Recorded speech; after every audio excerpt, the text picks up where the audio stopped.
Why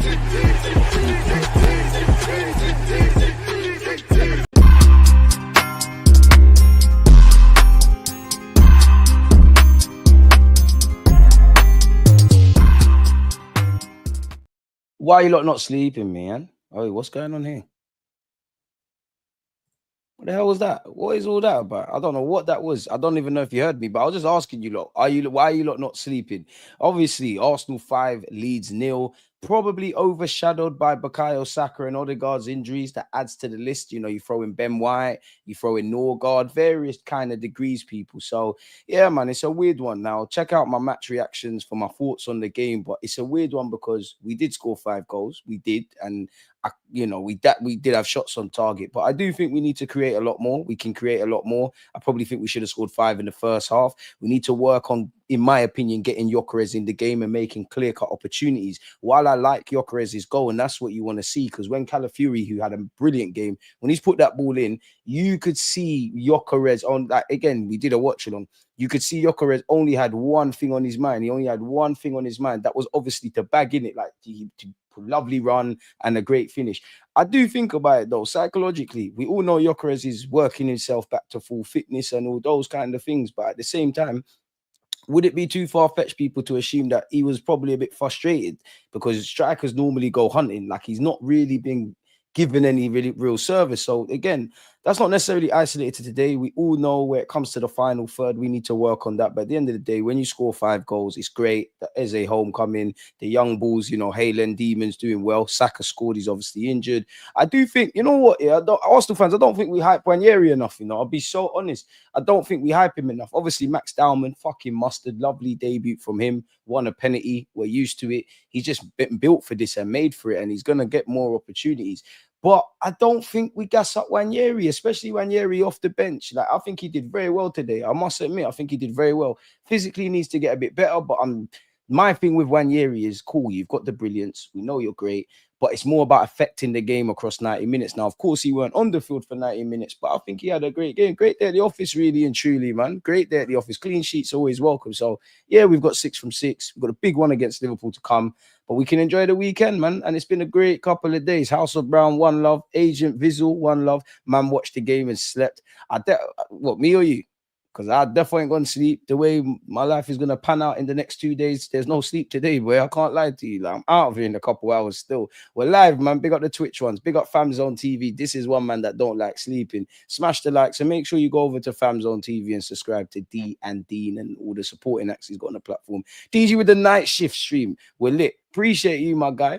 I thought a couple of you be asleep. David, one love, because you've been here all day. And obviously, Mr. So, yeah, man, we won the game. Let me know your thoughts. And let's keep it moving now. Unfortunately for us, yeah. Wait, what have you said? 6 a.m. start. Then wait, I hear it. Ranieri right wing. I can't see it. What have you said? Ranieri right wing cam. Okay, now I can see it. Yeah, as a young player, obviously we got Madueke now. Also had a decent little cameo. I don't share the sentiment, I won't lie, yeah, with Arsenal fans about like, oh, we're comfortable with Saka's injury. I know what they mean, but I'm shook. Yes, we've got Madueke. I personally think Martinelli will start left wing against it's late, man. Against Liverpool, sorry. I think Odegaard will be all right. I don't know. I'm not a doctor, but I think Odegaard will be all right. Saka, I'm kind of nervous about naturally. Like, I don't expect to see him back anytime soon. I'll be real. And to be honest with you, with Saka, he amazed me last season. For me, unpopular opinion, for me as a fan, I think Saka's last season was the season I'll always remember. I think he was going to set the world alight before his injury. Obviously, he got injured and he came back like it's nothing. We all know the Real Madrid game. But during preseason and in these 2 games that we've played so far, including today, I now think Saka is starting. Well, hopefully he's back sooner rather than later. But now he's been playing and looking like someone that's had the layoff. Do you get where I'm going? Maybe there was an element of adrenaline and all those things. But yeah, getting back to what you said about Ranieri, he's a young player. You get more time to think out wide. Obviously, Ranieri's out of his comfort zone. We all know he can.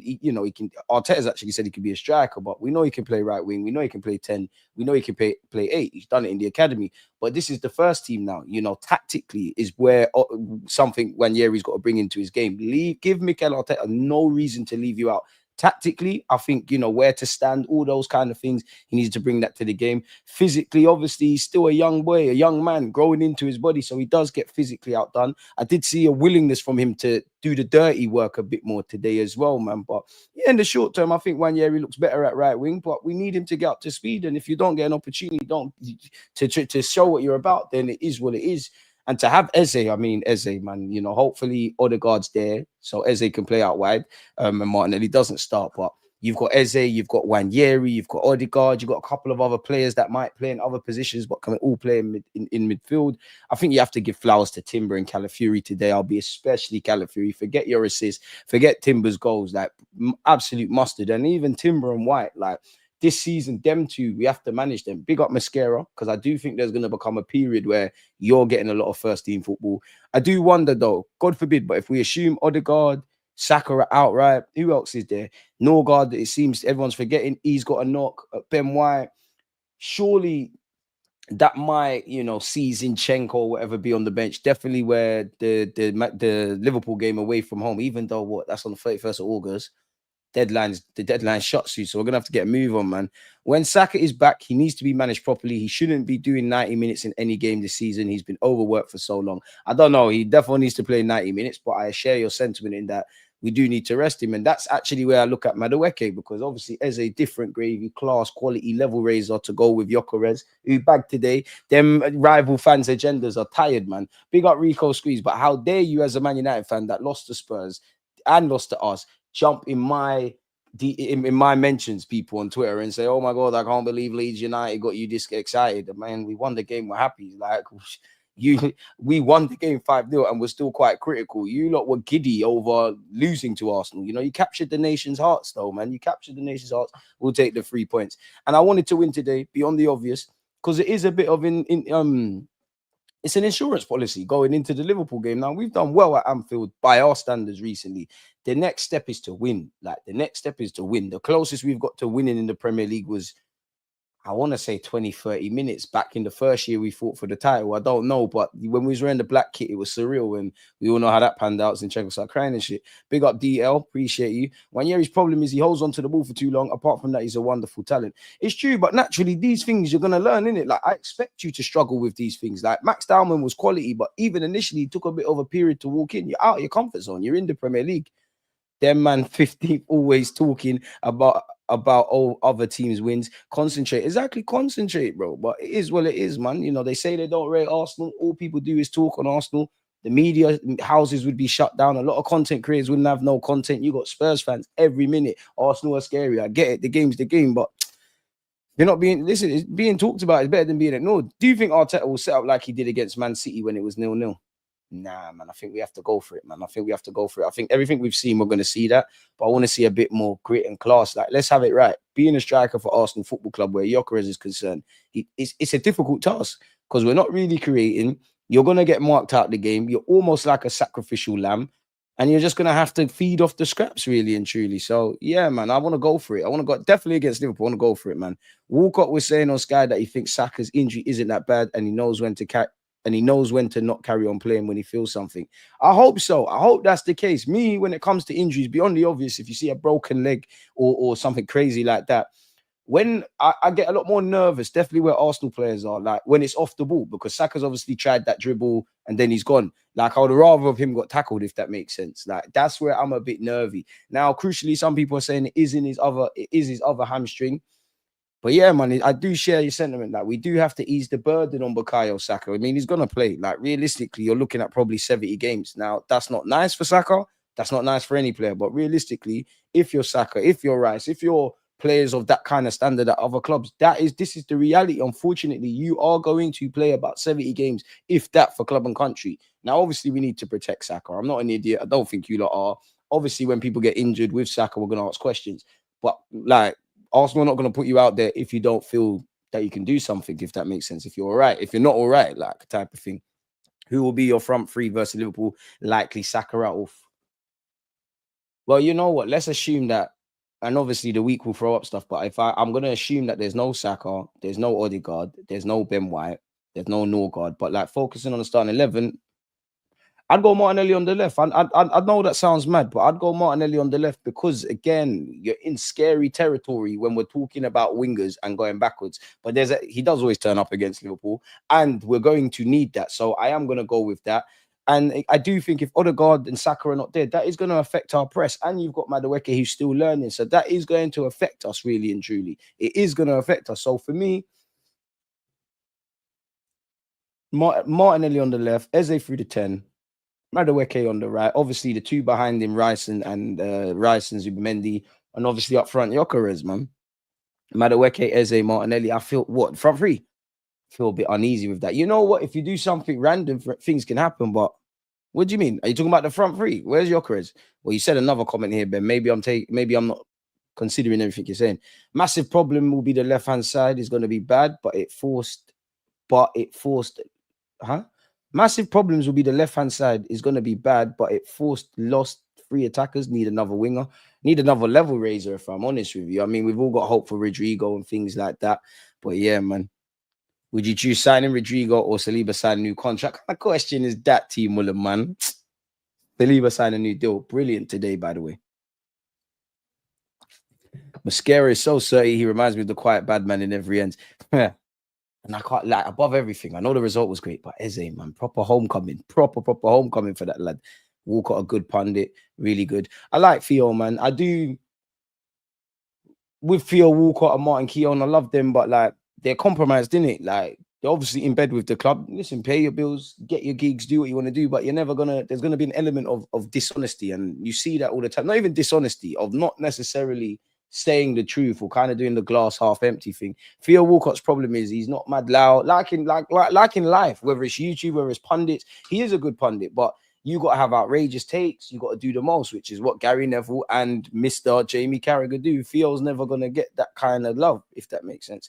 Rodrigo, how greedy. Bring him, man. We got scope for it, man. Martinelli, Gyökeres, Madueke. Nelly always turns up against Liverpool and will need his energy to track back. I'm not going to lie. Trossard was a bit smelly today off that bench. You know, maybe he's got too much money now. I don't know, but Trossard didn't make sense to me because you're not Mega Man and doing some complicated stuff, but the simple things you're ramping.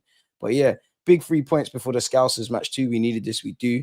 I think Saliba is stalling and trying to see if we win our upcoming big games before signing a new contract. I don't really feel that. I just feel naturally every day that Saliba doesn't sign a new deal, your hand is strengthened. Like we can replace Saliba, but we're not going to find someone of that level in it. You're looking at big money. So there's that aspect. Naturally, you want to make sure you get paid whatever. If I'm Saliba, I don't think I would want to leave Arsenal before I win stuff. But at the end of the day, when Real Madrid are coming calling, you're doing what you're doing, you might look at it as a kind of how some people feel about the gaffer. Like we've hit a ceiling. Are we going to just keep being like this or are we going to get over the top? At some point, like your career is short.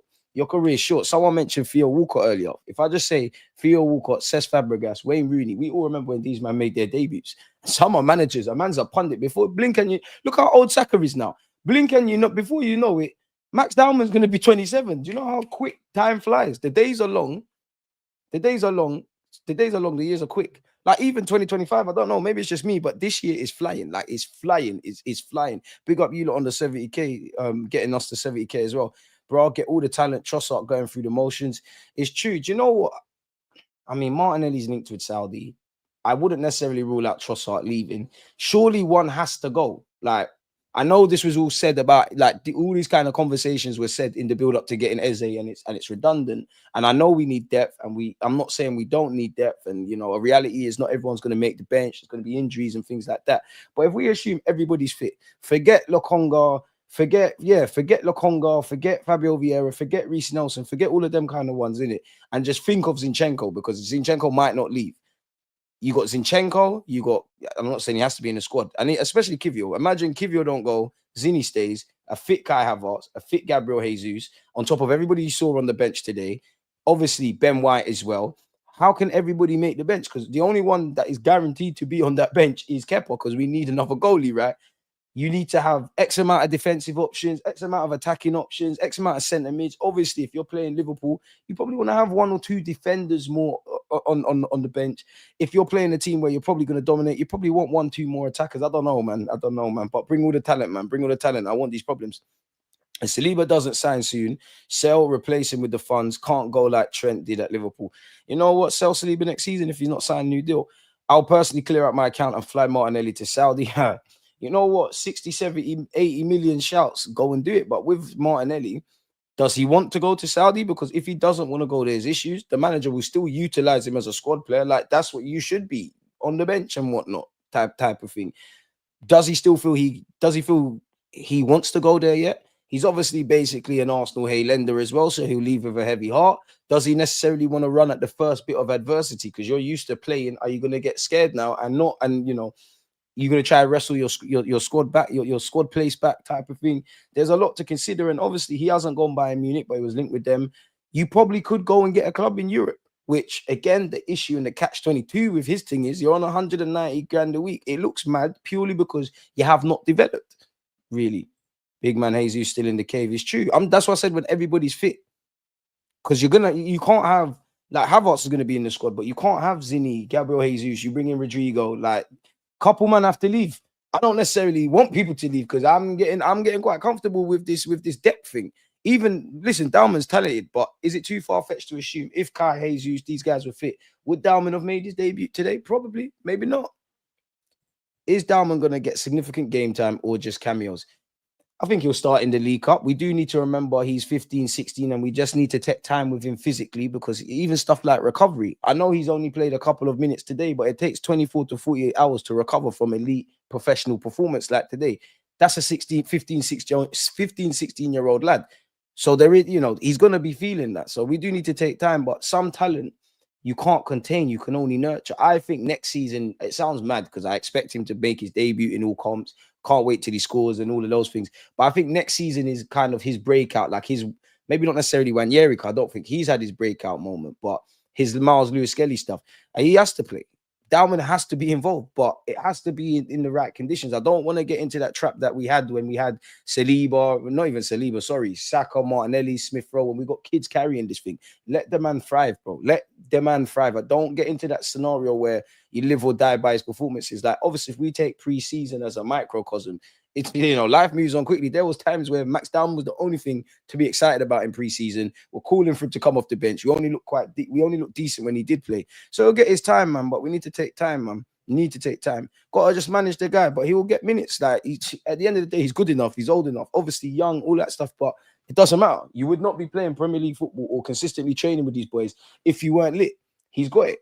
Everything that he's lacking are things that you should have at this age. Like, if he's not up to speed tactically, if there is a question mark about your consistency, it's one thing doing it in a couple of moments. It's another thing if, for argument's sake, you play against Liverpool. Let's just assume the Champions League calendar was in full swing, right? And he played today, he started today, he scores bare goals against Leeds today. It's obviously Sunday now, but it's Saturday, right? And then you go to Tuesday, Wednesday, and you got a Premier League game. I mean, a Champions League game. It don't matter what you did doing on the weekend. It's what you're doing now, type of thing. Go and manage him, man. Max needs to grow organically, not rush. Facts. Let's manage all the kids. Does Saka injury mean that Nelson stays? Nah, I don't think Nelson is relevant to it like that, man, because Wanyeri can play out wide if it got to that. You do have Madueke.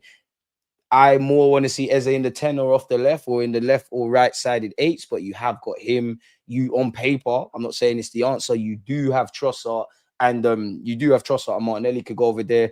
I don't expect to see Gabriel Jesus anytime soon, but it's probably unrealistic to expect him to depart in any capacity at the moment. So that's an option. These are all probably options that are more prominent than my man, in it, simply put. So, like, Nelson needs to cut, bro. Like, you need to cut. There has been some rumors that Fulham are still in talks with him. I know Marco Silva's been he's done it in a respectful way, but he's not happy with Fulham's business. He's quite peed off. So maybe he gets a move on. I don't think it really means much, man. Any predictions for the Royal Rumble on Monday? Newcastle, Liverpool? Well, Newcastle are going to want to smell blood. Liverpool might get the treatment that we got when was it? I'm sure Gabriel Magalhaes was fouled and the ball went out of play. Like, they're going to want to do that, innit? They're going to want to do that.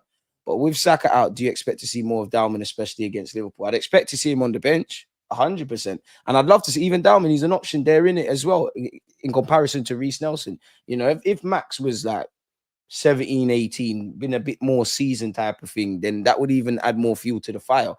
Max Dalman's in the squad, like Nelson's not in the plans, like, and it's a shame, man. It's a shame Nelson ain't quite hit the heights that we thought he could, innit? Because it would be lovely if he was here and Smith Rowe was here on top of everyone else that was there. Eze on the left channel, Noni on the right, unless we sign Rodrigo. Even if we sign Rodrigo, man, like that's probably going to be a deadline day thing. But even if we sign Rodrigo, like, is he going to start against Liverpool? I think we sign a winger by Wednesday after Saka's injury. I see what you did there. Why not, man? It's concerning that Saka's been getting injured. I hope this isn't long because we'll need him at his best this season if we want to win. And it's true. And let's be real, like Saka's our player that is inevitable. Like there's inevitableness about him. You know he's getting goals and assists. You know he's making the difference. And simply put, that helps us win games. I know what people, Madueke could do his thing, but I do think we need to be very cute and clever and careful, man. A part of me actually feels Saka is going to be out for a while. A part of me actually feels that, not that it's nothing to be scared about, but a part of me actually feels that maybe it's a scare. But wrap the lad in cotton wool, man. You'd imagine we are in it really and truly. And it was more Saka's phase. You can't see what he's saying and what he's when you're covering your mouth, but you try and as a football fan, you try and look at their face, how they feeling. That's why I'm cool about Odegaard. Odegaard's thing is a shoulder, so you never know. But he tried to keep going. But then I could say I'm nervous because you got subbed in the first half. You tried to keep going, you got subbed. I'm sure you didn't want to come off. Maybe the club wanted to save you from yourself. You're cool. The manager didn't want to take any precautions, but the Premier League started fast, innit? Like we got 6 points. There's bare injuries. There's hella things going on, really and truly, man. Really and truly, hella things, man. DG, that 96th minute Nelson goal was nuts. I thought we won the league so close. I mean, that Danny Welbeck, if anything, when Danny Welbeck bagged against Leicester, I thought, right, like we might do this thing, man. You reckon Martinelli will get sold this window? DG, Kivio is definitely gone. I don't, I still think Trossard's more likely to leave, but it sounds mad because a part of me feels both of them are going to stay. Part of me thinks, you know what, this Martinelli thing's got a bit of legs. A part of me still thinks, regardless of that new contract, Trossard could still cut. Martinelli not moving during a World Cup year. Rodrigo already dropped for not playing at Madrid. I hear it. Looks like long term we need an overlapping left back. If we do get someone who can cut inside, I hear that. Keep Kivio. I want to keep him, but at the end of the day, if he says I want to cut. And things don't make sense to me because not even that it don't make sense. If I had my way, people, I'd go for 2 more players. I still think we need another left back. I love Miles Lewis-Skelly and I love Calafiori. I just feel, and I know Timber can go over there, but I would love another left back, quote unquote, maybe a more traditional left back. And obviously, you lot are saying Rodrigo. I would love Rodrigo, but we could do with another left winger. But at the same time, it's got to be better than what we've got. Like, I like Madueke and whatnot, but like if Madueke is on song, which I ain't seen in an Arsenal shirt, if Martinelli's playing quite decent, if Trossard's playing quite decent, you lot are just simply different tools, really. Like if all of you had to start on a consistent basis, I don't think you lot are levels like that. So I would like one, but it don't make sense to bring in somebody that is kind of from the same hymn sheet. You need to get better than what we have. Eze can obviously play out there now as well, and if you've got Jesus, there's things you can do, but he's not fit. I don't know. Like I would want like Rodrigo or someone that's a level raiser, but equally I'm a hypocrite because if you bring me Malik Fufano or one of them young developmental kind of guys, I'm on that as well. So it's a difficult one. Keep Kivio. The man said, not only is Old Trafford leaky, so is New Trafford. Stolen comment. I welcome a left back. Probably not going to happen though. Probably not going to happen realistically. Did Saka re-injure his hammy or is it different foot? Different leg. Let's bring Ollie Watkins on alone. Deadline day, another Arsenal fan. I hear it. And these, you know what? Eze being an Arsenal fan, it's relevant, but it's irrelevant. If my man didn't even support a team, no one cares. He's a great footballer. I love that we've gone away from, fans had this love affair with Carl Jenkinson, big him up, and guys like that. I don't care if people are Arsenal fans. You got to be lit. Leave the fan thing to us. Top 3 left wing for you, in your opinion, you like? Left wing. The winger market's kind of dead. Are you talking in general?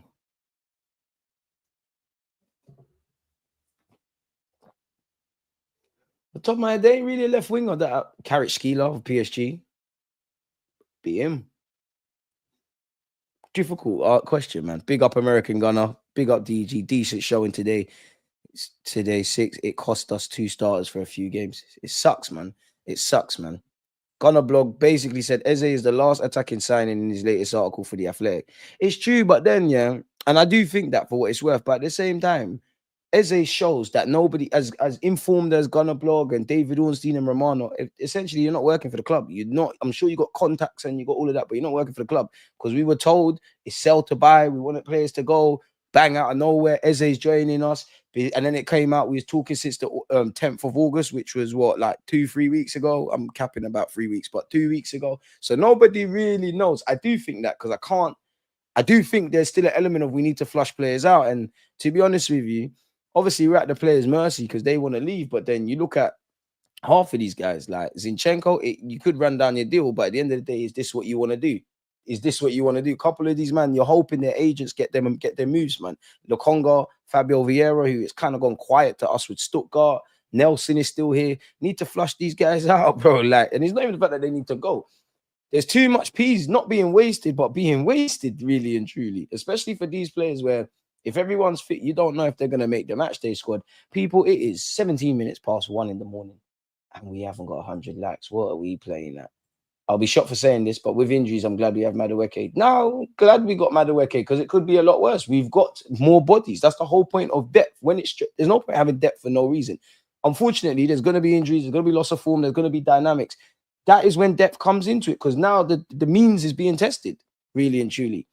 There's no point. You don't know how good a jacket is until it's very cold outside, did it really? Then you get to see, right, is it really quality? Is it keeping man warm? That's why we need that. And one thing I like with this is obviously there's going to be times where squad players are going to have to play a bit more than you expect. But with the depth that we've got, it's just nice to see that you can put people in roles that I think you should be, like Martinelli, Trossard. You should be rotationary option squad players. I don't think you lot are the guys to must play. And then we can move accordingly. Madueke did well in his 60-odd minutes, man. I think right wing, yeah. When he went right wing, I've seen a bit more dazzlingness from him. A bit, like, do you know what it is with him? He's a bit chaotic. Like, his playing style's not really pretty. You don't really quite know what he's going to do. The one thing I'll give him over Martinelli is you use your brain, bro. Like, you're looking like a thinker's man's footballer, innit? You're actually thinking about the stuff you're doing. Right wing, he looked good. He did left wing, he looked good as well. But I guess being left footed, being on the right hand side, obviously you're gonna love that, innit? You're gonna love that. I see the angle with Madueke now. Unfortunately, well, big him up. But because you got Eze, I can hear it now. If Eze weren't here and it was a Madueke thing, boy, I'll tell you have to make it work. Do you think we'll get another signing? Probably not, but a part of me has hope, man. I'm worried about Saka. We all are.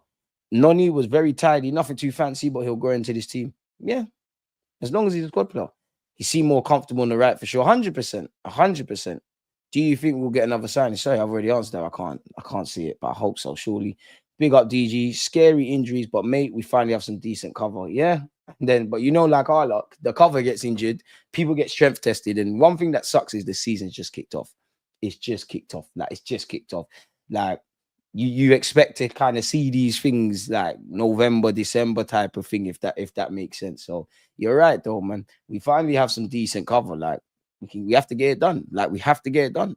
Injuries are not unique to our football club. So it is what it is, man. It genuinely is what it is.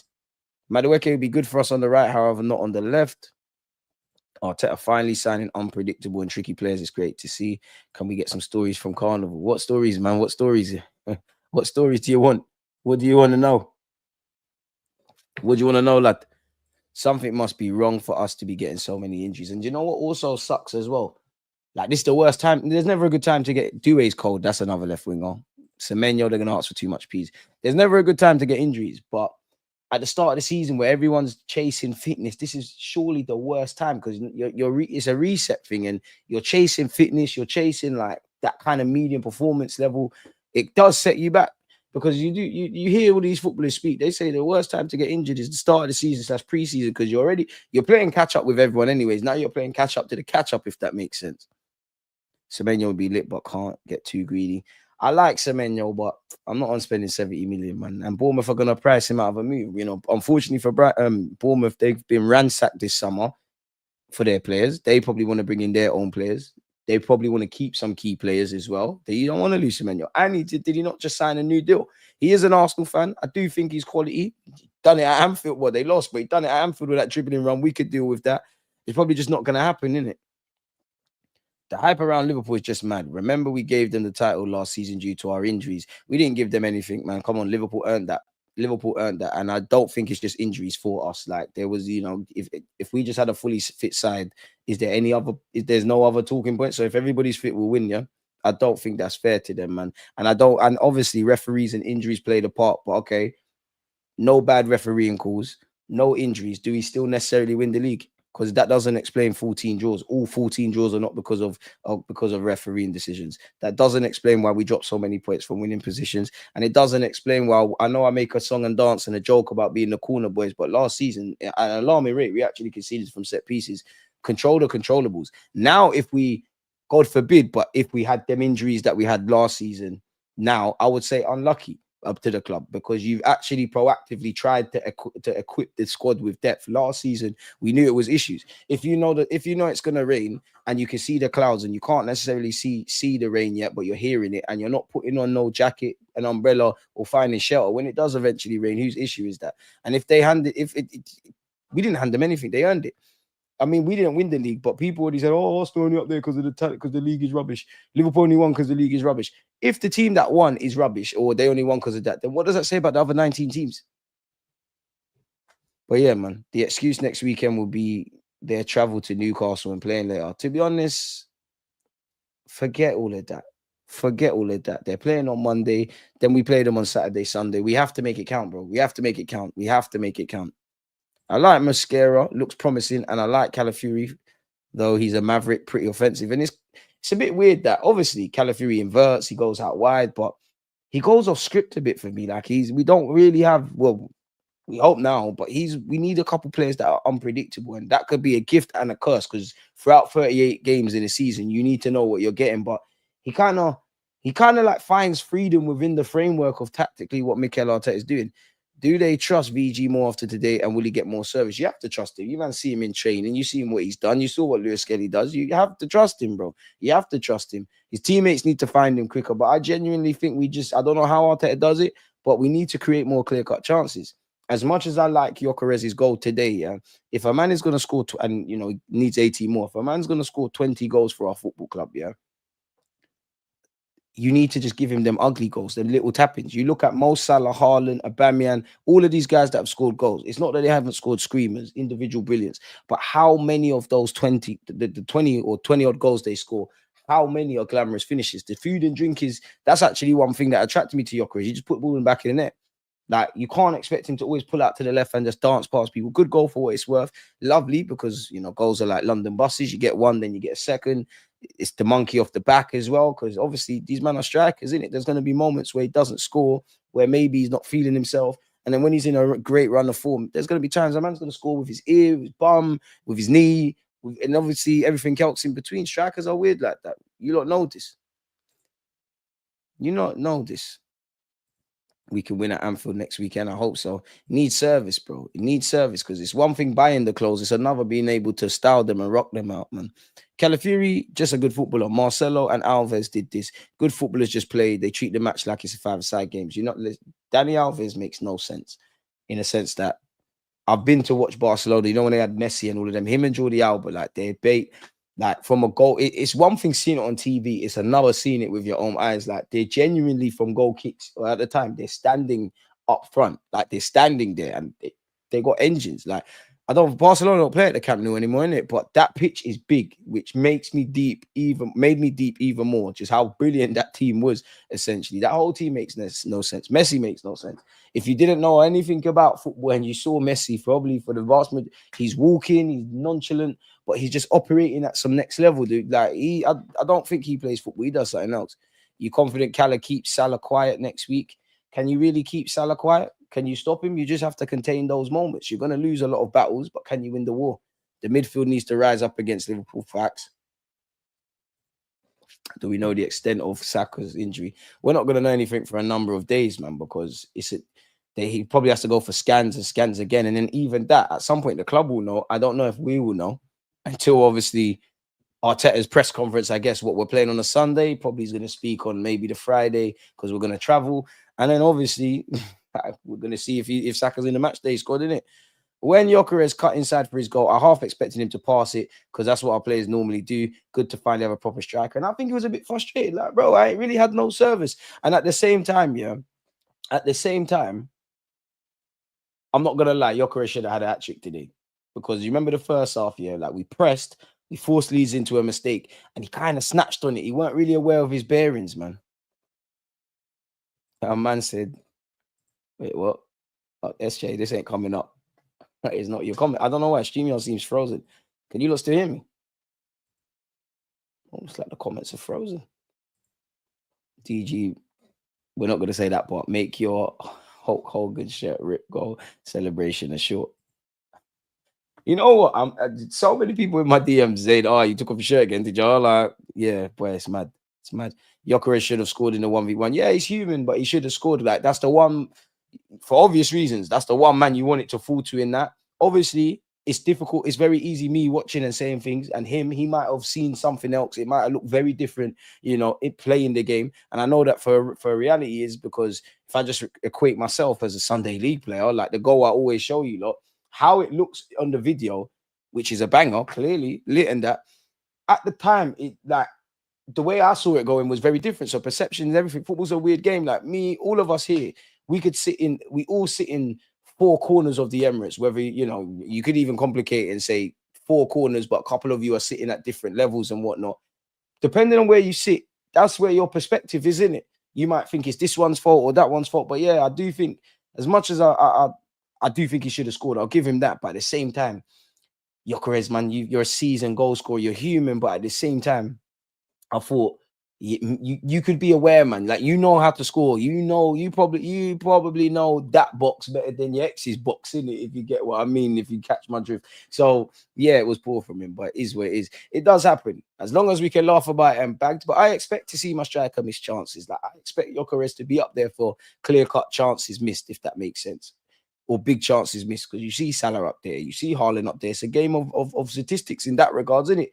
The more opportunities you get, the more you win. Like, a man's not going to have 1,000 shots, I don't know, throughout a season and score all 1,000. So yeah, man, is what it is.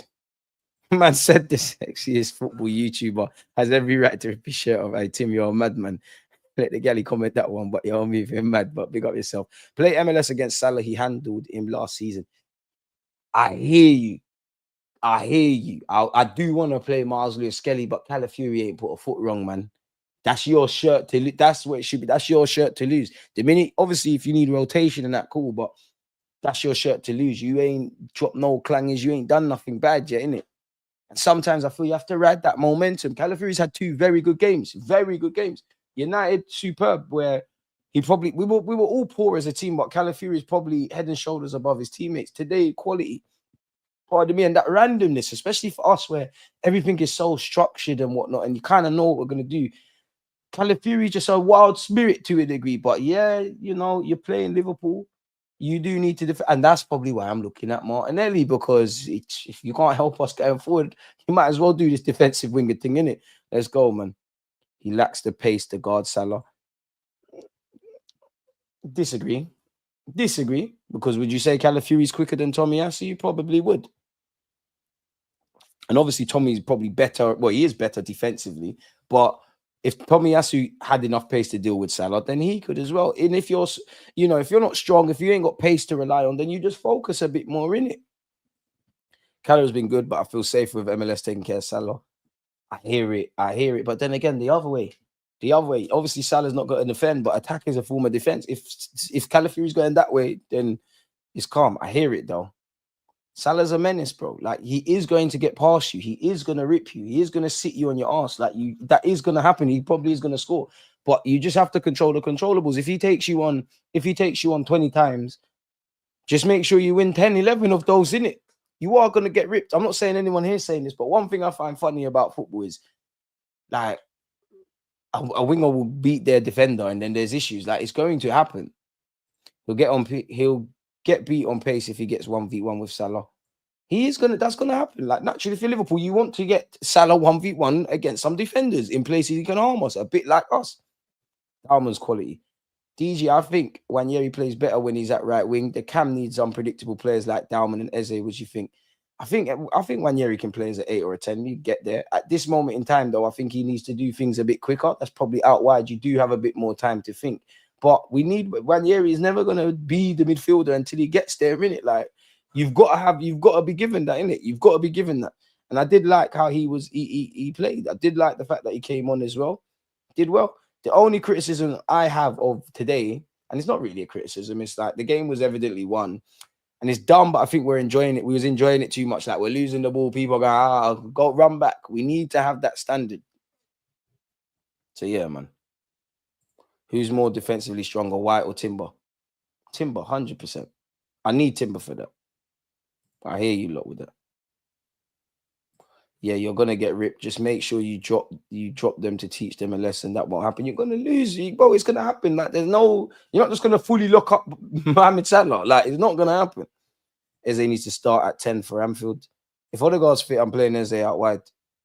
But I do think you need Martinelli for that against Liverpool. But then it's all fun and games waffling about the defending, bro. When we're trying to score some goals, we know what Martinelli's on. The magic started when Ethan came on. Understand me, I'm a Cala and MLS fan. I just worry about Cala's defense. 100. We all should. Still play Calafiori. I'd rather us have something going forward than ending up sitting back defending like against United. Fair play. It depends, man. It's catch-22. Tomiyasu had incredible positioning. He gave off Ivanovic vibes. It's true, man. It's a shame, Tommy, man, that he had to go. And it's sad in life. Yeah, we 9 more likes than we have 100 people. Forgotten about already. I mean, that's the belly of the beast. That's the nature of the game. But like, damn, already gone already. Like, forgot about you until you lot mentioned him. Or I think I even mentioned him. Should we look at what is being said, people? Now, obviously, we scored 5 goals. Timber got 2 goals and an assist. Saka got on a score sheet. Calafiori got 2 assists. Oh, they fair enough, Cala. You got 2 assists. Not a real assist. They're talking about that quarter. I mean, it doesn't matter. They're talking about that scramble in the corner, innit? For the corner. Call the boys. And obviously, Gyökeres stuck the pen home. Fair enough. It's crazy, isn't it? Just 2 weeks into our season. Last week, Havertz got injured. Odegaard and Saka came off injured. Life had come very quick. Very quick. For what it's worth, though, Saka has now scored the same amount of Premier League goals for Arsenal as Lacazette with 54. He's now the Gunners' joint 10th highest goal scorer in the competition's history, which is lit for us, people. Eze's home, as we saw, and Declan Rice seems to have loved it. It's surreal, man. It's surreal. But before we get into this whole Eze stuff, because there's a couple things we need to look at, yeah. What we do need to do, and we're going to fine-tune Mikel Arteta's, or go through and finally see what Mikel Arteta has said. But he did say, for Saka to come off, it looks like something significant. Odegaard to have a scan. I know it's not what you want to hear, people. It's not. It's kind of taking the dampener off Eze and winning 5-0 and all those things. Mikel Arteta says Odegaard and Saka will undergo further assessments to determine the severity of their respective shoulder and hamstring injuries suffered in Arsenal's 5-0 win over Leeds United. Odegaard was making his 200th Arsenal appearance, came off for Ethan Nwaneri about 10 minutes after he received on-pitch treatment in the first half. Saka, on the other hand, was replaced immediately after talking to the club physio on the pitch. He appeared to sustain an injury to his left hamstring. This comes after, obviously, Arsenal lost Kai Havertz to a knee injury. Now, that doesn't surprise me because Kai was out for a while, and Mikel Arteta, in relation to Kai, contrary to popular belief, apparently it was in relation to the load management. Wouldn't be too dissimilar to think Saka with his hamstring knock. Gabriel Magalhaes and Timber and White, the season's come very fast. They're probably still nursing knocks off the back of last season. So we're going to have to be a bit cute and clever and whatnot. On injuries, in his post-match press conference, Arteta said Martin felt something in his shoulder when he landed. He'll have to scan it tomorrow and understand it a bit better. Bukayo was carrying the ball, wrestling with the defender, and he felt something in his hamstring. It's not the same one as the previous injury, but it's been 2 weeks, and we've already lost Kai, Martin, and Bukayo. So it tells you how well-equipped you have to be in this league to maintain the level we want. For Bukayo to come off, for sure, it looks like something that is significant. Bloody hell, man.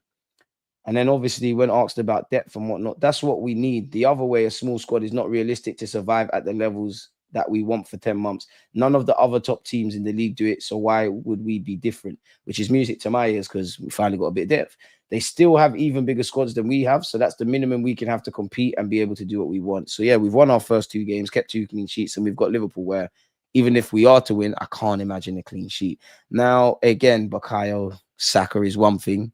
We've got Eze. It's surreal, man. We did it. Eze, Bumbaye. We are delighted to announce the signing of Eze on a long-term contract. You all would have seen the Ian Wright video with him and the standing ovation he got at the Emirates. The 27-year-old England international returns to North London, where his football journey began in our academy before he rose to prominence prominence as one of the Premier League's most dynamic attacking talents. Joining QPR in 2016, he made his breakthrough in the 1920 season. He got QPR Player of the Year. We all know he's won the FA Cup and Community Shield with Crystal Palace. Andrea Berta, thank you. That man has said, we are so pleased to have completed this deal to bring Eze to Arsenal.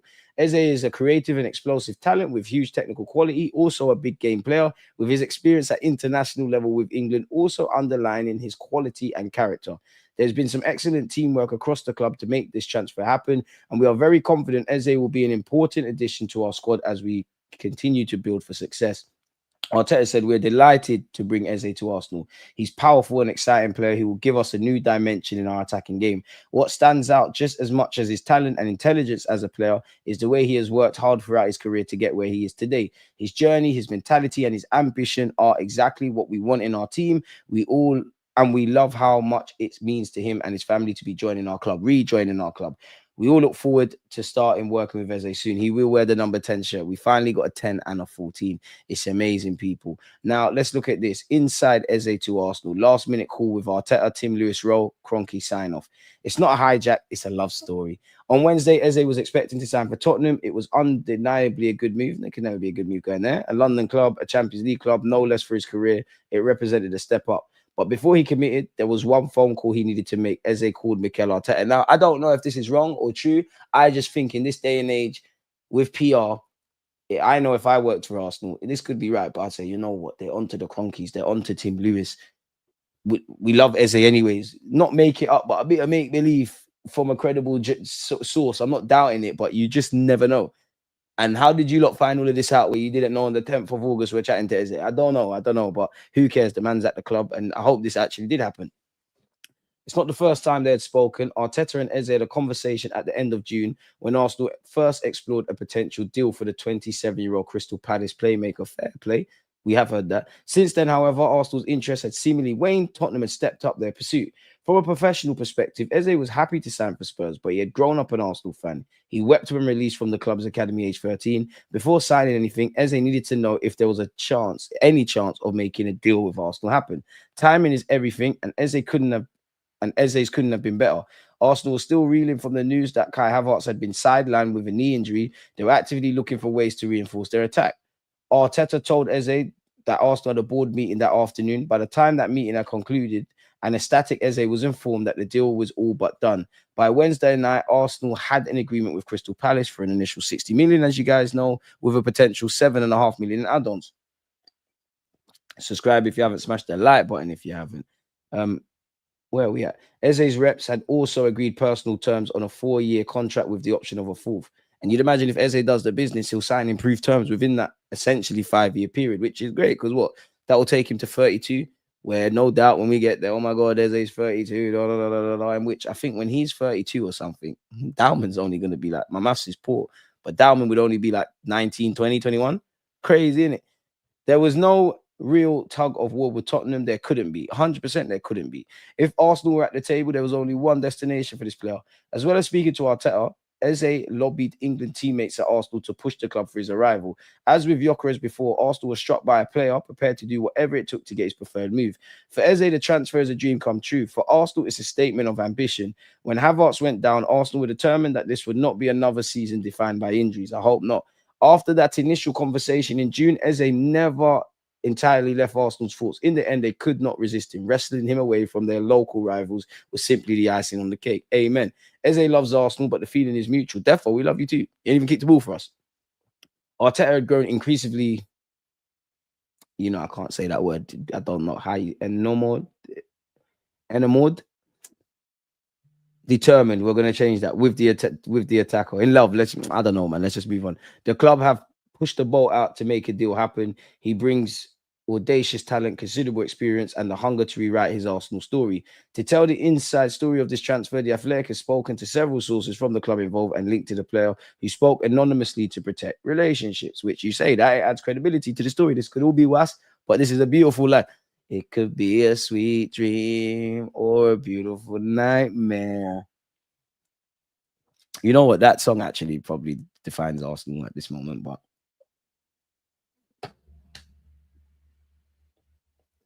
oh gosh. Oh. Strong one.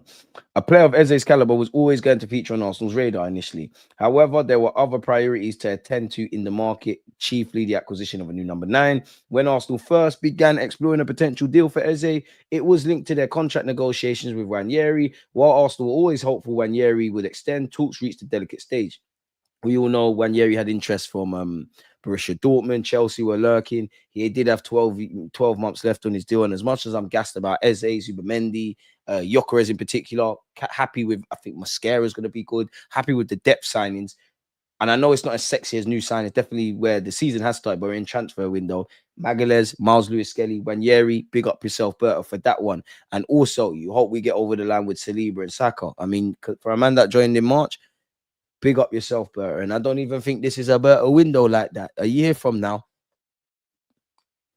sign Lionel Messi in it. Sensibly, Arsenal were clear that they would not allow him to enter the final year of his contract. The club never wanted to sell Ranieri, but there were fears it could come to that. Sensibly, Arsenal began exploring contingency plans. They discussed Morgan Rogers and Morgan Gibbs-White, but it was Eze who held the most appeal. In early dialogue between the parties, Eze's personality made a strong impression. The clear issue was price. For much of the summer, Eze had a release clause enabling him to leave for 60 million plus 8 million add-ons.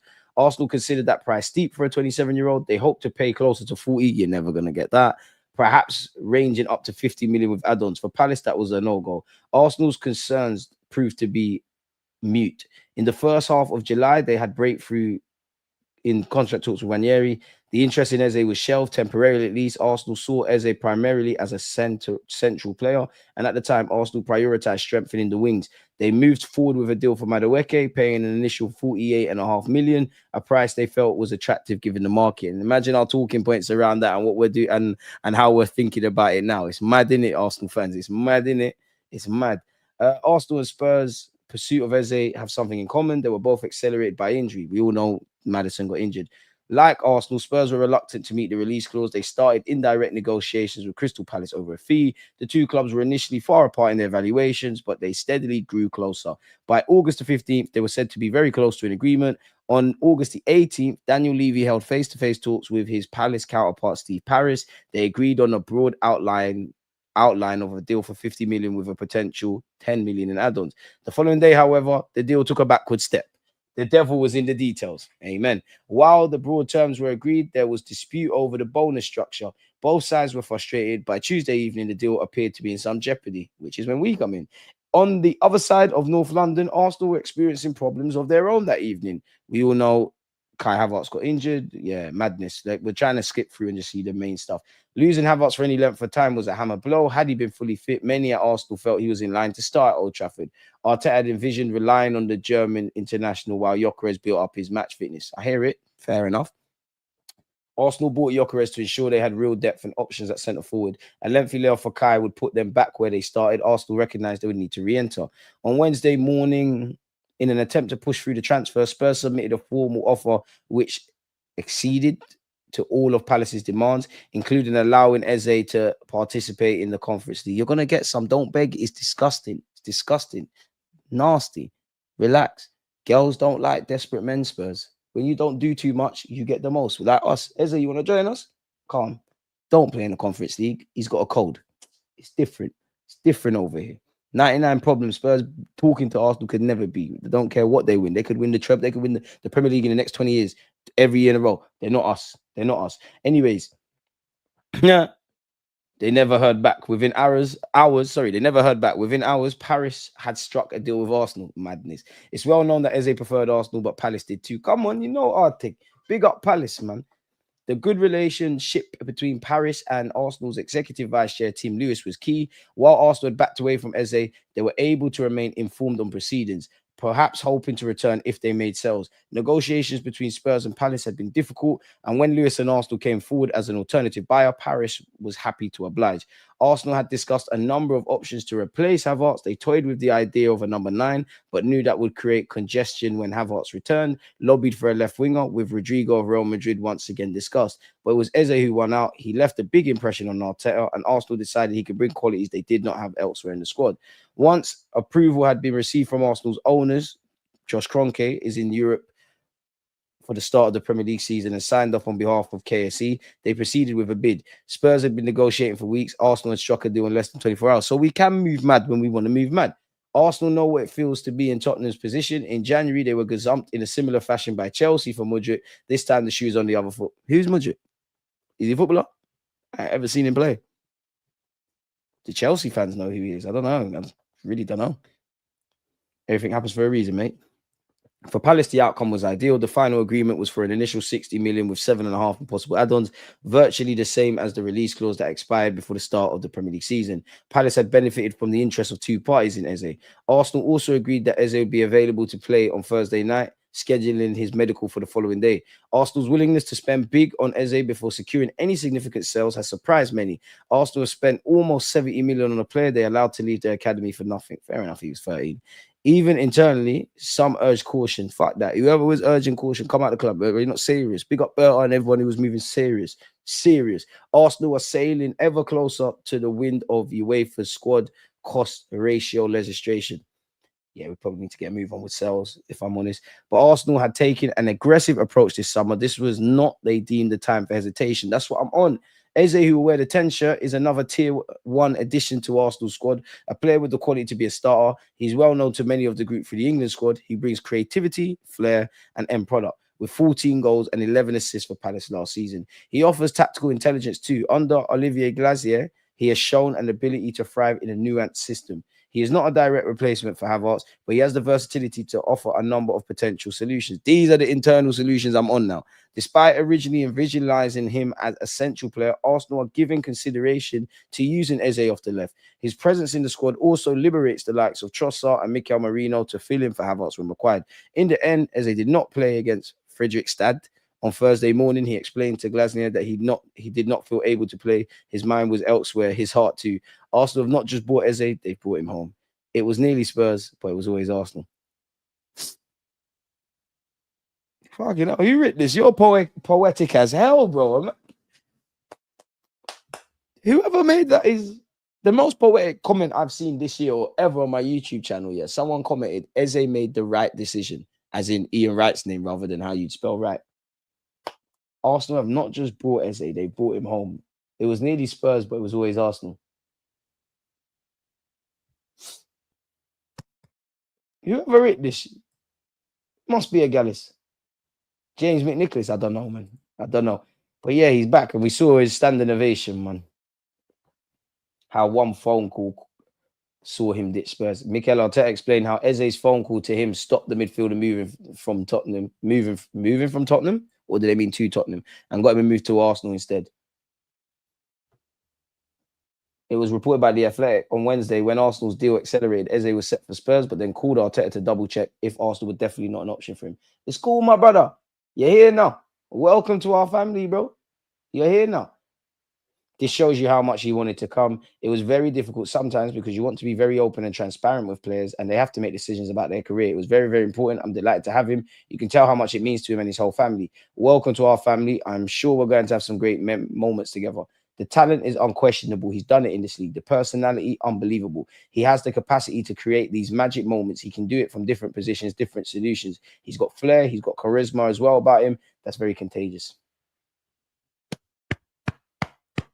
The Eze deal means Premier League clubs have now broken the record for most spent on transfers in a single window. Madness.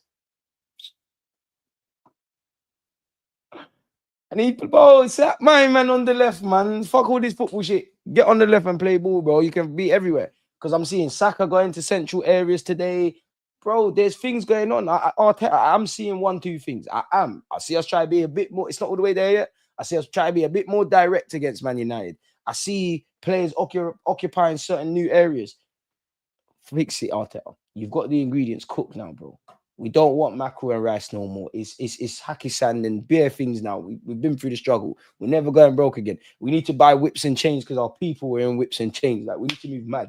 We need to move mad. Wanyeri, Dalman, bro, we could be cold, you know. Like, Arsenal fans, I'm telling you, we can dream. Let's just cool for a bit, but we can be lit, you know. Like, we can actually be lit. We can actually do a madness. Them man screaming caution is who was Josh's ear low-key. Bro, they need to cut, bro. Whoever was doing cut from my team, bro. And listen, we need to earn caution. Sometimes we need to get peas and do all of that stuff. But if you were saying, oh no, we gotta wait, we can't find Eze, let him go to third because we need to sell to buy. Fuck off, bro. Fuck off, bro. Big up Berta, big up Arteta, big up, large up yourself for signing off that, Josh. And anyone whose name I don't know that is involved in this Arsenal thing and was saying, forget that, Eze needs to come home. Because I didn't want to hate you, Eze. I would have had to. I wanted you at this football club. You lot have been getting on to me because I said Eze or Rodrigo. I want Eze, bro. Because Eze's on this. Rodrigo don't know what he wants. He's staying in that toxic relationship at Madrid. He's scared. Eze might not be perfect, but he's perfect for us. Look, I'm moving romantic now. Big up Wanyeri and Dalman. You know, Max Dalman makes himself the youngest player to play in the Premier League now. Somehow he's younger than he was older than Wanyeri. It's mad, isn't it? And Jeremy Monga, he's cold. Leicester need to bust him. Eze is the perfect fit for Gyökeres. He likes to drift in the middle, with Gyökeres likes to drift to the left. Eze Kudus would be scared if it happened. Glad it didn't happen.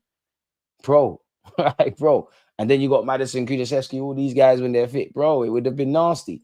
It would have been very nasty. I don't know how an Arsenal fan can be upset with the club. They're doing what they need when we have bigger things to worry about. You know what? We get on to them, but doing their thing. Spurs are simping while Arsenal is pimping. Blocker number settings. Spurs are desperate. Hoes, don't be desperate, man. Don't be desperate. 103 likes, still 150 should be for this. Ben, one love. Smash the like button for Eze. Not scared of Saka being injured because now we finally have some decent cover. I hear why you lot are saying that, but I don't agree with it. Saka, therefore worried. It's very different having depth. If man have to rely on certain man for 10 games, this is where it starts to get a bit scary. But it could be better. It could be a lot worse because if you didn't have Madueke and Eze and this Saka thing happened and the Havertz thing happened and all these things, we all know how mad Arsenal YouTube, Arsenal Twitter, Arsenal fans on their WhatsApp. It would have been mad. It would have been mad. Let's get the likes up. Big up Michael, and we are en route there. In love with, yeah, Tom. I can't say that word. Enamored. Tried, man. I tried, man. Is they going to take our attacking play up another level? It's true, but for me, I think the only man that can do that is Arteta. Obviously, we've gone from big up Kai, but we've gone from Kai Havertz to Gyökeres. Eze is about. We know what Saka's on, but I've never believed that it's as white and black as if we look at our what would you lot say is our strongest or the more quote unquote was probably our strongest front three last year. Like what Havertz up front, Saka off the right, Martinelli. I don't think it was as white and black as obviously you can't replace Saka unless you're bringing in Yao Mao or something like that. But you get two level raisers on the left-hand side. If we just assume Eze is a left winger now for the sake of this conversation, and Gyökeres and Bob's your uncle. Maybe if we were creating big clear-cut chances and we're moving mad, we're playing great football, then for me, I think it's as white and black as just better players. But I think there's something to do. As I said, it's one thing buying the clothes. It's another thing styling and rocking it and whatnot. How many times have you lot gone out and guys got the nicest designers, but they make it look tacky?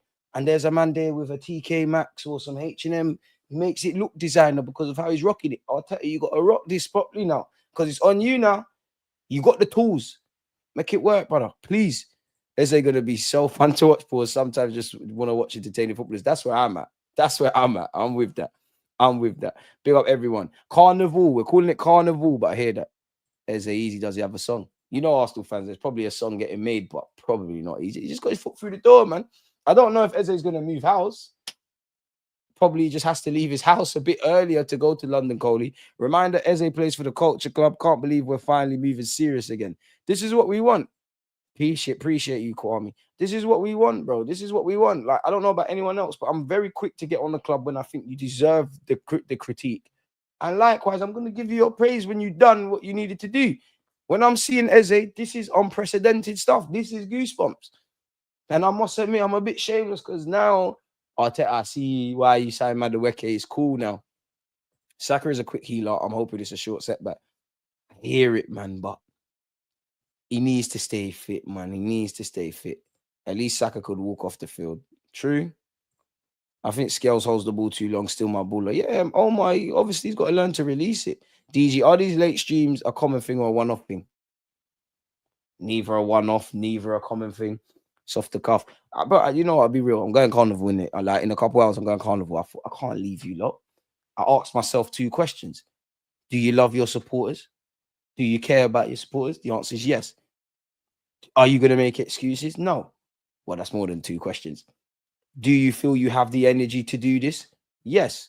And then my conscience said, oh, but you was live for free probably about 7 hours, excluding this, because like 7 hours, because watch along Arsenal Leeds was about 3 odd hours. City Spurs was one. That's probably the only dampener today. Spurs won. Thought, fuck it, let's go in it. And you can tell Gyökeres and Declan Rice, yeah, they're probably in the Arsenal group chat, always sending memes and TikToks. Because Gyökeres, you let me know, all of them are on socials, but you let me know you're on socials now. Gyökeres is a bit of a cheeky cunt, you know, in a nice way. Because I couldn't tell you the game, but when you watch them Gyökeres clips, yeah, he played in the Champions League for Sporting, and he's being interviewed by a reporter, and the lady goes to him like, "Oh, do you think they something along the lines of do you think they know about you in Europe now or something?" And he's like, he replied very sarcastically, but in a jokey, sarcastic way. I got time for Gyökeres, Glock 14. They thought we had Reebos. Our sticks work. Yeah, come on, we got Russians out here. It's crazy stuff. I want to pick my words quite wisely, you know. But yeah, serious stuff. This ain't no fake guns. This ain't no pellet gun. This ain't no replica thing. You're going mad.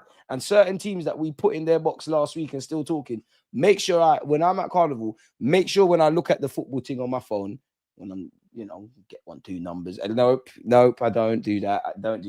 And I look at the Premier League app. Make sure you beat Fulham, you know. Don't make Smith Rowe score against you, lot. Please make sure Sesko scores. I speak for every Arsenal fan. The man weren't scared of Sesko. We're scared when you brought on Harry Maguire. Easy to score goals. Don't ever talk on my striker, especially when your striker has never did it. He's literally never done it. Has he got 20 goals? Has he ever scored 20 league goals? I don't know about them, man. So I'm not good at Sesko. I'm a shameless 1,000,000%. I wanted you at the club. I was happy with you or Gyökeres. I think Sesko is going to be a bloody good player, but there's levels. Serious level. No allowing. Don't say allow it. United Kai, one of the good guys. Do you think I'm going to allow it? Because I know when Arsenal take an L, everyone's on me. I've been there. I'm one of the good ones. I know I run bands, but I don't really send for people and do all of this. But everyone's ready to. So when Arsenal got a time to, like my striker, I'm on everybody. What do you mean? I think the world has turned me to a villain now. I'm fully on the villain thing now. My villain arc is here. When I was younger, I used to love superheroes. And then I got older and I started to understand the villains. And that's another thing completely off topic that I like about Gyökeres and Eze. It ain't been easy. They've had to do the most to be footballers. They've had to be the most to get to this point. So when you finally get there, when they're hungry, obviously, when I say we're not here to make friends, we're here to win games. It's people like them, man, that make sense. James McNicholas is gonna block. Fair play. Yokadal. What did somebody say? Someone said Yock Ness Monster or something in my comments. How do you think Ranieri played? Very good performance. And the thing is, Arsenal fans, I can't believe. And don't tell us we're hyping Gyökeres because you lot were killing Donny for pre-season. You were killing him. I can't believe they were doing the chattings. But it's cool though. You know what he's on. I don't need to talk. You see what he's on. You see what we do. Come on, man. You think when we buy players, we buy correct? At least I hope. Mascara, you're gonna gas me as well, man. But anyways, big up Jury and Timber. All he does is read his Bible and just deal with the business. But yeah, he had a very good game against Leeds. Man of the match for me. Crazy settings. Apparently, all his goals for Arsenal have been assisted by Declan Rice. And I'm here for Declan Rice scumbag assists from set pieces, I must admit. Big up Just Kroenke. I have covered this already. I don't know. I want to ask you lot. Have we changed our opinions in relation to the Cronkies now? Like, are we fucking with them? Or is it, all right, we give you your flowers for that. This is how you're meant to move type of thing. I don't know. Over the summer, we've strengthened all our teams with significant investment. We've welcomed 6 new signings to our men's team, alongside 4 new women's players joining the Arsenal family. And we've invested in our academy too. To be fair with you, even that with Mertesacker. I remember the Gunner blog and all them coming out and saying, like, we're trying to sign 1, 2 young players and all of that. Like, where's that kind of gone now? Sure, we'll get on it. We've made the signings we set out to do. We've also equally delighted that a number of players have committed to new long-term contracts. It makes us all incredibly proud to see Miles and Ranieri break through and commit their futures to the club that's nurtured and developed them into Arsenal players. They know what it means to be Arsenal, the Arsenal.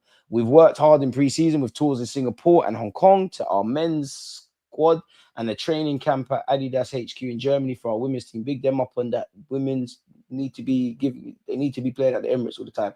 Of course, the pre-season trips helps to physically prepare our players and give young players an opportunity to shine, but they also forge they also forge a formidable unity amongst the group. This unity and connection extends way beyond the teams and into the heart of our supporters and throughout our extended Arsenal family here in Islington and around the world. That connection between us all fuels success. The club is in great shape to push on, and our talent and performance skills continue to be recognized by others on the biggest stage. The men's team, we just need to win some shit now. Like, realistically, I'm not drawing you out, Mikel Arteta. I'm just saying, don't shoot the messenger. I'm not saying he needs to be sacked. I'm just saying all options should be on the table. Did our women's team not sack their gaffer and win the Champions League? I'm not trying to do all of that. I'm just saying we need to be on everything to reach success until we actually do it. Big up listen, you can see all the awards being given in it, so come on. But we always demand more. We're relentless in our pursuit of progress. When you do what you did this summer, I believe that.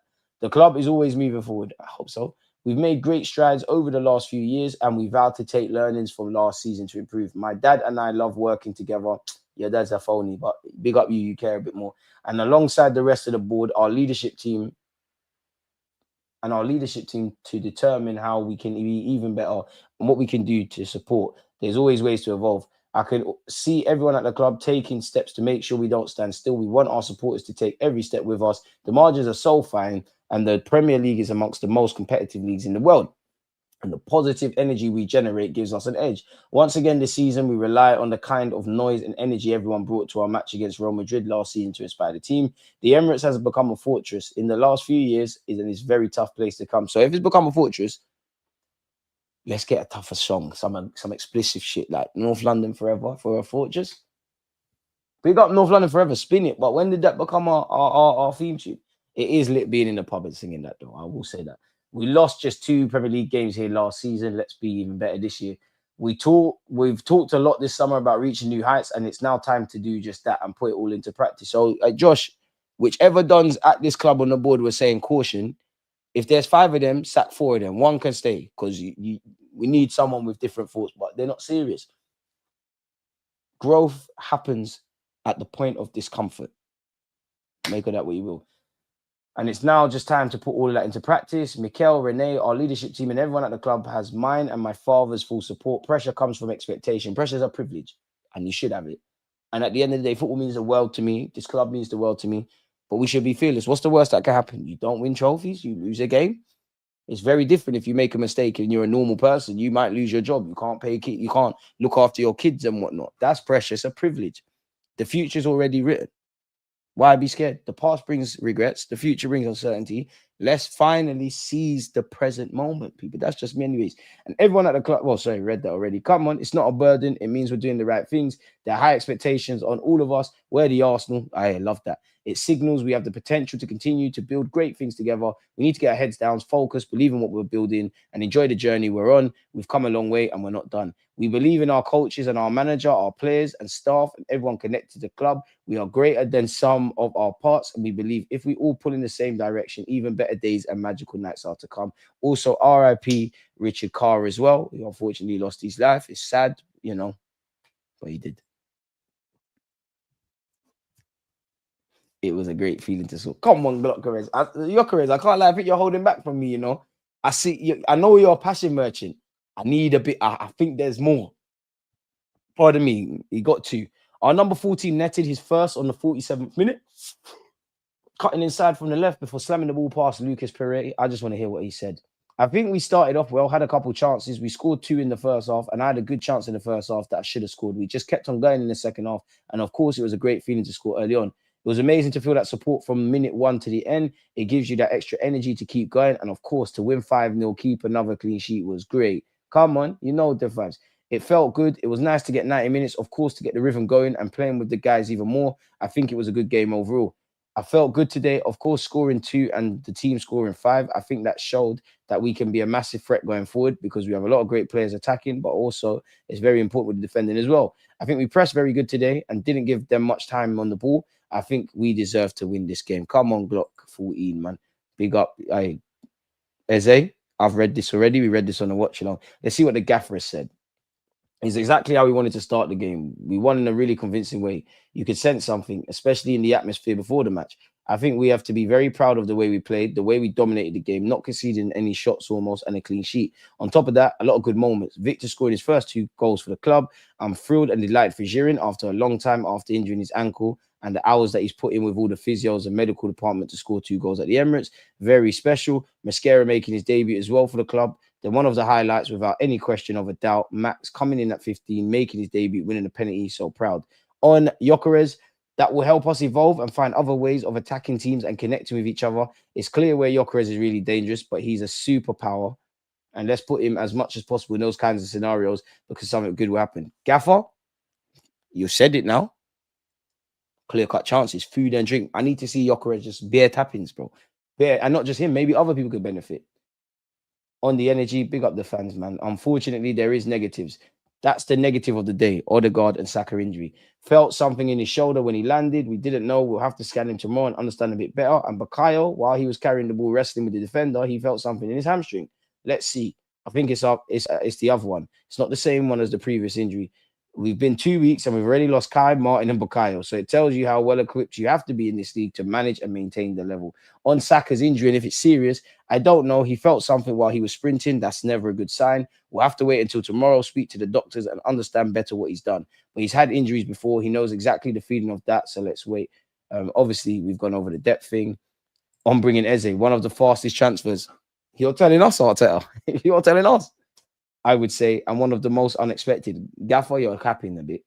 You know it weren't unexpected for you. You know what going. If talk started in August, on the 10th of August, that means we was patterning what we wanted to do at least a week or two before that. I hear it though. I don't know what happened, officer. I hear it. But he showed an incredible determination, starting from the ownership, starting from Josh and all the boards to recognize that we had to act. It was our choice, obviously, but it was a serious situation, and that shows the level of determination and how much we want to take the club to a different level. So delighted to have him. The talent is unquestionable. He's done it in this league. The personality, unbelievable. I've been very surprised. I've been very, very, very not surprised, but I would say gladly witnessing everything that he's about and his family as well. So they have the right feelings for this club, and you can tell that what happened to him on the pitch means the world to him. On presenting Eze, I agree to, but I was getting no news today on the phone. I thought it wasn't happening, but at the last minute, again, they managed to pull it off. So well done to everyone who was involved in that deal, because I think it started to create some flame, some fire in the stadium. That was great to witness. On Max Dalman again, this is what we see every day in training. I think we've just gathered information about how he handles situations in terms of training, being in the squad, and not being selected afterwards in Manchester, coming on the bench and feeling ready. But again, a big compliment to his family. I think there's a kid with a high level of maturity, stability, and hunger that is very difficult to see. And obviously to the academy, all the coaches, and everyone who's been witnessing in that journey, because there's a kid here that has zero hesitation. He's so convinced that he can go at 15 and deliver, which I've never witnessed in my life. And for us, it brings joy, it brings emotion, and something else that makes our job so great. You're telling us the good times are rolling. We can't be reliant on players. You just have to see the evolution, the way the team played, the amount of minutes that they played in 2023-24. You could name the team starting in 2011. Last year, it was a bit different because of the amount of injuries we had, and the start has not been great in that sense. But we are much more equipped without a doubt. It's necessary if you want to compete at this level and be very dominant, no other option. On his assessment of Leeds, I am very complimentary of them. I spoke to them, and what I love is they're going to maintain that philosophy, that way of playing on Monday against Everton. They are super impressive. We all know the stadium and the people they have right behind them. On what makes Eze an exciting addition to the team, I think he has the capacity to create those magic moments. He can do it from different positions, different situations. We've read this already, but let's do it again. He's got that flair. Did you know Eze spelt forward is the same way backwards? I don't know why I said that. It just makes sense. He's got that flair. He's got that charisma as well about him that is very contagious. And let's use it in the right way. He can play different positions. We know he can play as an attacking midfielder, right or left. He doesn't care. He plays shifted off the left as well. He's very comfortable there. We'll gather information again the moment he's on the pitch and starts to link and feel the connection with the people. I'm sure we'll find the right place for him. Fair enough. Is Arteta spelt the same way backwards as forward? No, that was dumb, big man. That was stupid, bro. It's late. Allow me. That was stupid. That allow me. It's 11 minutes past 2 a.m. That was dumb. Scored the own goal still. Allow me. Got caught playing out from the back. Allow me. James Trafford thing. And yeah, Max Dalman becomes the second ever youngest player in the Premier League, man. Mad Max. Mad whack that. Let's go. Our next 6 games, as you can see here: Liverpool away, Nottingham Forest at home, Man City at home, Newcastle away, West Ham at home, and Fulham away. I mean, Anfield's never nice. City, I'm expecting them to want to try and move to us. Newcastle away, nobody wants to go there. Naturally, my attention was drawn to West Ham at home and Fulham away. Last couple of years, they've been, they ain't been happy for us, has it? Did you know Eze means king? We know now. Marcel, you know what? I admire it. You're actually always here to hate. I hear it. DG, you think Saka good or not? Are you talking about Saka's ability? It's fucking mustard, mate. If you're talking about Saka in terms of the recovery, I'm scared, man. Glock through subliminal. You're moving mad. Arteta being shameless. Now, Gyökeres is not a superhero. He's a villain. I'm here for that. We don't need good guys. I don't want heroes. I want villains. How mad we've come for that. How we've come for that Spotify guy trying to bounce from KSC. It was dark. Fully forgot about that. Remember, we was begging for that. Saka's injury is a minor. We have Mad Max and Eze. I don't think it's minor, man. It's a bit scary. Timber is the best fullback in the Prem when he's healthy. Timber is one of my favorite players. You can tell he has that fight in his belly. He's not a muck. I love it. They spent money. We can't draw them out. Goldbridge has Gyökeres for Golden Boot. We need to create a bunch more chances. Max needs to be on the bench for us every game. That X factor can save us down the line. His ability to win pens is clutch. Brother, he don't. Some man tried to be footballers. You were born to kick a ball, bro. What do you think of Nusa? I like him, man. Man gassed off beating relegation for the now. He's doing up late night streams. But Marcel, fuck off, man. What? I am making this because I'm going to be enjoying my life at Notting Hill. And allegedly, I'm not going to be there. I thought, let me care about you, lot. And Marcel's fucked up for you, lot, because now I'm going to go have some breakfast and I'm going to chill off. But you lot, big up yourselves, man. It's been amazing being here with you lot. Nice to see people don't go to bed. You lot smash the like button. And Marcel, who knows? Arsenal might sign a YouTuber. This could be me. Frimpong don't want to butt me. Bradley don't know about me. Me and Martinelli will wreak havoc against you. Against this right back, Charlie.